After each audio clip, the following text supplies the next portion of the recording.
In 1991, Konami published the first Super Famicom entry in its popular Ganbare Goemon series, named Ganbare Goemon Yukihime Kyushitsu Emaki, or the picture scroll of Princess Yuki's rescue. It was a humorous action platformer that mixed older gameplay elements of the series with all new 2D side-scrolling stages and boss fights. The game follows the exploits of the titular Goemon, along with his goofy, portly partner Ebisumaru, as they travel across Japan in order to save the kidnapped princess of Oedo, much like the title of the game suggests. In my opinion, it's really this Super Famicom title that established Ganbare Goemon as one of the greatest game series of all time. This game also marked the first of only a handful of games in the series to be released outside of Japan. Rebranded The Legend of the Mystical Ninja, it was brought over to North America in 1992 and Europe in 1994. The renaming of Ganbare Goemon Yukihime Kyushitsu Emaki, try saying that 5 times fast, is quite understandable from a marketing perspective, but the changes made to the main characters' names is a different story and a real reflection of the time period. I see why names like Goemon and Ebisumaru would be difficult for a Western audience to relate to, much less pronounce properly, but changing them to the Chinese-sounding Kid Ying and Dr. Yang was hilariously misguided. You could argue that yeah, Japan was and still is influenced by many traditional Chinese schools of thought, but I highly doubt that was the rationale of the localization team. It was probably something just like, yeah, this is a really Asian game. What are some Asian names that people know? Ching and Chong. No. Ding Dong? No. Ying? Yang? Perfect. Oh, let's make this one Kid Ying, cause he's got 2, like all the kids these days. And this guy is Dr. Ying, because he's fat. Other than that though, the game remained mostly intact with its wackiness and Japanese charm, despite a few other weird name changes. Ginsu Granny and Ramona Kimona? Psh. Tanaka you out? Lame. The Carpmeister, GTFO. And this guy, who was simply named a drunk in the original Japanese release, is now Warlock Holmes. I don't know. Anyway, the rest of the world had to wait until 1998 to get another proper release in the series, which was Mystical Ninja starring Goemon for the N64. But in between then, several major Goemon titles popped up on a variety of consoles, and today I want to take a look back at the 1993 direct sequel to The Legend of the Mystical Ninja that the world outside of Japan never got. Ganbare Goemon 2, Kiteretsu Shougun Magginesu, or Ganbare Goemon 2, The Very Strange General McGuinness. Things start off with our heroes Goemon and Ebisumaru taking a long overdue vacation at their Ryukyu resort, or in other words, Okinawa. Their time of soaking up the sun and relaxation comes to a sudden halt when they are approached by Sasuke, whom fans of The Legend of the Mystical Ninja may remember as the nameless boss of the Wiseman of Iga's ninja robots. He comes in peace this time around, but carries with him a grave warning, one of a terrible plot hatched by a foreign general named McGuinness Castella. With the support of his loyal bunny man lieutenants and massive army of bunny toy soldiers, apparently the man loves his bunnies, he's taken Princess Yuki and the Lord of Edo hostage, along with their entire castle and the town surrounding it. Even worse, Goemon's hometown idol and kind of sort of girlfriend Omitsu has also been kidnapped, and has caught the eye of a certain foreign barbarian. Oh hell no. Ganbare Goemon 2 retains a lot of the same design elements of its predecessor, but with a few key changes. The first thing you'll notice is that the character sprites are much larger now. Compare Goemon's home of Hagure Town in this game with the previous one.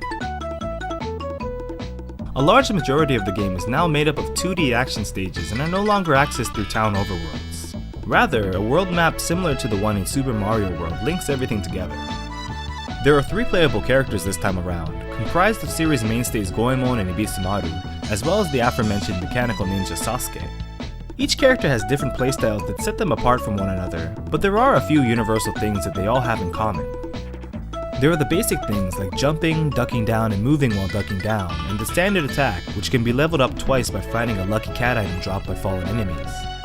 You can also switch to a projectile attack, but unfortunately, using it has 2 major downsides. One is that the player's pool of money decreases each time a projectile is thrown, so you can go broke pretty quickly by using this attack too often. And the other is that enemies defeated by projectiles drop no money or items, and trust me, you're gonna want as much money and lucky cats as you can find. Goemon is the well-rounded character of the bunch, with average stats and adequate jumping ability. He attacks using his family's legendary pipe. The only real advantage he has over his companions is his projectile attack, which has the furthest range. It's no surprise that Ibisumaru is slow and his jumps are pretty pathetic, but he packs a lot of power in his attacks. He uses the paper fan to smack enemies off screen into the vast distance and throws ninja stars that travel at a medium range. If some object happens to be in the background when Ibisumaru attacks, then the enemy will be squashed against whatever that object is, which is a nice little graphical touch. As the newcomer to the series, the petite Sasuke brings speed and agility to the table. However, his quick movement and excellent jumping skills come at the price of reduced attack power. His weapon of choice is a pair of kunai that slice and dice, and when upgraded, become projectiles. He throws a bomb for his alternate projectile attack, which kind of sucks. In my opinion, picking Goemon is the way to go here, and can be used to complete any of the stages with relative ease thanks to his well-balanced character design. I say with relative ease, but that's a bit misleading since Ganbare Goemon 2 can be quite tough. The action stages have a lot of challenge and variety to them, without ever feeling too repetitive. The platforming in this game is anything but standard fare, and a lot of thought and creativity went into each and every level, making for a lot of memorable experiences. Take this one stage for example, where you must advance up a snowy mountain using ski lifts that continuously move, rock, and eventually fall apart on you. It's then followed by a downhill dash with the player being chased by a snowman's head that gradually increases in size as it gathers more snow. Reaching the base of the mountain leads to a part where you must ride on the same snowman's head as it floats along a freezing lake, being careful to avoid enemies and keep your footing on an ever-shrinking piece of snow. Pretty clever and exciting stuff. Most stages have at least one checkpoint which you can return to if you die, which will happen often, primarily from falling deaths rather than taking too much damage. If you lose all of your lives, you can still use these checkpoints, and the only big penalty from using a continue is a small monetary deduction.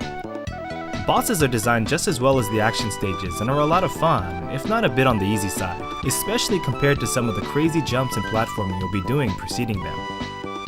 One interesting fight involves a character who attacks using shadow animals created from his hands in the light from a candle. Rather than battling this boss directly, you must survive his barrage of attacks until the candle's flame dies out, turning this fight into a test of endurance. And a recurring villain of the series, Kabuki, shows up in Goemon 2 as Cyber Kabuki, vowing to someday meet you in hell after he's defeated. Yeah, right. In between the action stages are towns, which function very much like the overworlds from the Legend of the Mystical Ninja.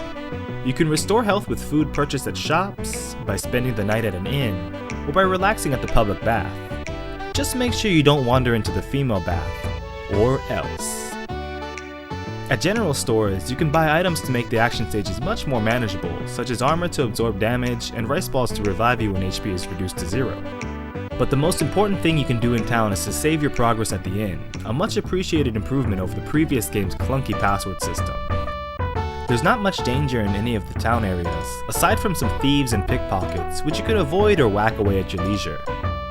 Attacking the townsfolk in most cases will piss off the local law enforcement something like a flock of angry chickens from the Legend of Zelda games. But apparently, there is no real justice in Oedo, as Vice turns a blind eye to animal abuse, wandering vagrant abuse, masterless samurai abuse, and pimping and prostitution. Pimping and prostitution, you say? Why yes, like the previous game, meeting up with the opposite sex will lend you money, and once you receive your stack of gold coins, these ladies will run off in a mad dash. I mean, how else would you explain these women running up and giving Goemon and company wads of cash? A pimp's love is very different from that of a square. Team Goemon even has groupies this time around, as physical contact with certain women will restore health for free. Jeez, these guys. They don't leave their numbers or take names, they get their lovin' on the run. Maybe that's the reason why Goemon usually has that sketchy grin on his face. Pimpery pays. One of the biggest contributions to the Ganbare Goemon series from this game is the introduction of the giant robot Impact. You can take control of once in a while and wreak havoc and destruction on your enemies, as well as a surprisingly large portion of the innocent Japanese populace. Impact sections are broken up into two parts, the first of which is a side-scrolling rampage in order to collect extra health, money, and bombs for an upcoming boss fight. Played from the perspective of Impact's head, which is the cockpit, these fights add an even extra layer of depth and variety to a game that is already busting from the seams with originality. In these battles, you can use Impact's arms to block and punch, shoot money from his nose, and launch a bomb to obliterate your opponent. Hit points are indicated by oil levels, which decrease from enemy attacks, but are also drained constantly at a slow rate. These portions aren't too difficult, though there is a fair amount of strategy and pattern memorization required, and you're most likely to fail on your first attempt at any battle. Impact is awesome and has been a huge part of every Ganbare Goemon title since his debut here. I absolutely love his appearance in the first N64 game. That flashy intro sequence.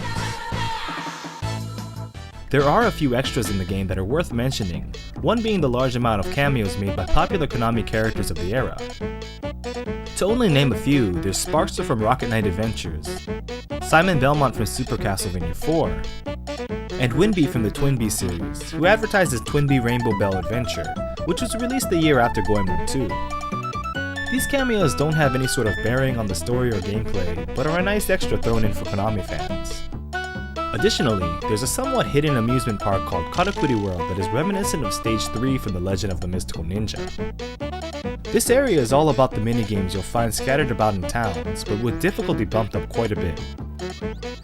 The previous game allowed access to a stage from Gradius, but here you'll find a level from the arcade shooter XX.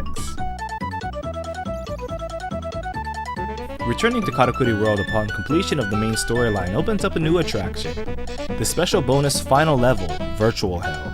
However, you must acquire 4 stamps before you're allowed access to the stage, which can be achieved by playing the various minigames in town. Virtual Hell is a fantastic, albeit straightforward level, and is home to yet another Konami character cameo, Castlevania's very own Prince of Darkness, Count Dracula, who shows up as the stage boss and behaves very much as you'd expect him to, teleporting around, shooting fireballs, and only taking damage with headshots. When the battle is over, there's one final surprise, the return of Cyber Kabuki, who makes good on his earlier promise of meeting you in hell. Really, who saw that coming? Overall, Ganbare Goemon 2 for the Super Famicom is a slightly bigger game than its predecessor, and can be completed in around 4 hours. Normal action stages can be replayed as many times as desired, but unfortunately, this doesn't apply for boss or impact levels. 2-player cooperative play can be a lot of fun, but can be more difficult and frustrating than single player. The screen is always scrolling with the player who's in the lead, which results in a lot of unnecessary deaths. And because the character sprites are so large, the screen tends to scroll sooner than expected. I'd recommend going solo for your first playthrough if you just want to beat the game. Much like other titles I cover in this series, it really is a shame that this was never released to a larger audience internationally. The Legend of the Mystical Ninja was a pretty popular game, so it made all the more sense to bring its sequel overseas. Perhaps it was ignored because of what can be seen as the slightly xenophobic themes in the game, but I doubt it. Aside from the original Super Famicom release, this game saw a Game Boy Advance port combining it with the first game. Sadly, this too was Japan only, and is rather expensive and hard to find. You could find all of the Super Famicom Goemon games sooner and for less money than you would this one tiny little cartridge. Anyway, a goal of mine for this series is to cover all of the Japanese Ganbare Goemon games. But that's a long ways off, so in the meantime, I hope you enjoyed this episode of Import Gaming for the win. As always, thank you for watching, and I hope you'll stick around for future episodes in the series. And please check out my channel for more videos like this one. Take care.